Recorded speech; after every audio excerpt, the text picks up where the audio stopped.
বিরাট viral এক মালটা বাগানে বেড়াতে আসলাম। মালটা বাগানে একই দৃশ্য, এগুলো কারা? এরকম মনোরম পরিবেশের এই জায়গাটি কোথায়? কেন এই বাগান দেখতে আসে এত মানুষ? জানতে হলে পুরো ভিডিও দেখতে হবে আপনাকে।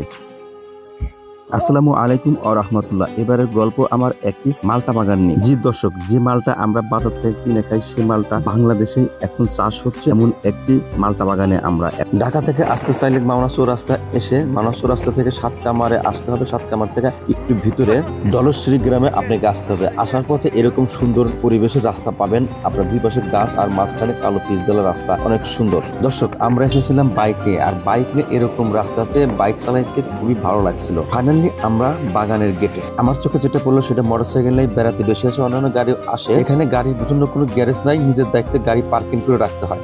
আমরা এখন ফাইনালি মালটা বাগানে প্রবেশ করছি। আর মালটা বাগানে প্রবেশ করতে কোনো টাকা লাগে না, কারণ টিকিটের সিস্টেম নাই এই বাগানে প্রবেশ করার জন্য।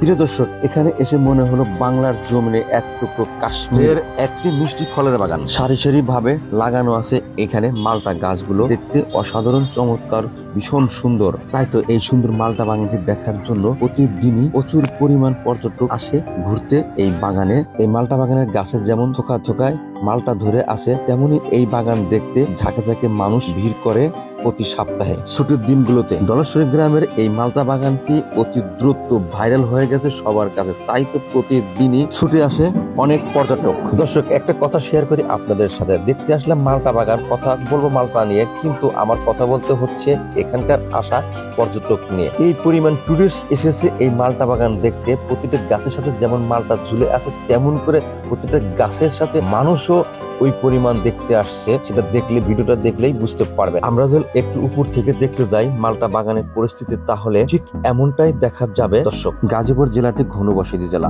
বাংলাদেশের সব জেলার মানুষই পাওয়া যায় এই গাজীপুর জেলা। এখানে মিল কারখানা বা অন্য প্রতিষ্ঠান থাকার জন্য বাংলাদেশের সব জেলার মানুষ কিংবা দেশের বাইরে থেকেও অর্থাৎ বিদেশি মানুষও পাওয়া যায় এই জেলাতে। সবাই কর্মব্যস্ততা থাকে, কিন্তু ছুটির দিন হলে সবাই আবার বিনোদনের জন্য বিভিন্ন জায়গায় ঘুরতে যায়। এই বাগানটি এখন এই এলাকার জন্য বিরাট এক পর্যটক স্থান হয়ে উঠেছে। এই বাগানে ঘুরতে এসে এমন দৃশ্য চোখে পড়লো, অনেকেই পরিবার নিয়ে এসেছে, বন্ধু নিয়ে এসেছে, আবার বয়ফ্রেন্ড গার্লফ্রেন্ডের ঘোরা এবং কথা বলার জন্য একটি পারফেক্ট জায়গা হয়েছে এই বাগান। প্রিয় দর্শক, এবার বাগান সম্পর্কে কিছু তথ্য দেই আমি। এই মালটা বাগানে প্রবেশ করতে কোনো টাকা পয়সা লাগে না। গাছ থেকে আপনার পছন্দ মতো মালটা ছিঁড়ে নিতে পারেন। এর জন্য আপনাকে যেটা করতে হবে, যতগুলো মালটা ছিঁড়ছেন বা যতখানি ওজনে হয়, ওজন দিয়ে যত টাকা আসে তত টাকা দিয়ে দিবেন।